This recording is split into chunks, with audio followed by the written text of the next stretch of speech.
These series of events inculcated in me the personality boost as well as the confidence boost that helped me to crack the interview and get the role that I always dreamt for.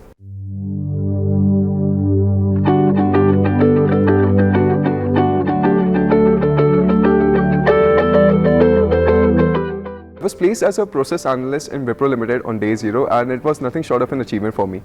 Being a process analyst, I'm required to be on the front end while working with various clients and stakeholders on the different projects that they want Wipro to work on.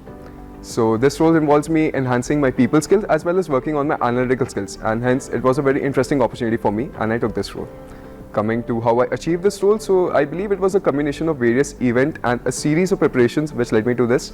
So it involved a personal one-to-one mentoring sessions as well as various training sessions and guest lectures which were hosted by the placement committee along with the help of various clubs, committees and forums that we have here at IMT Nagpur.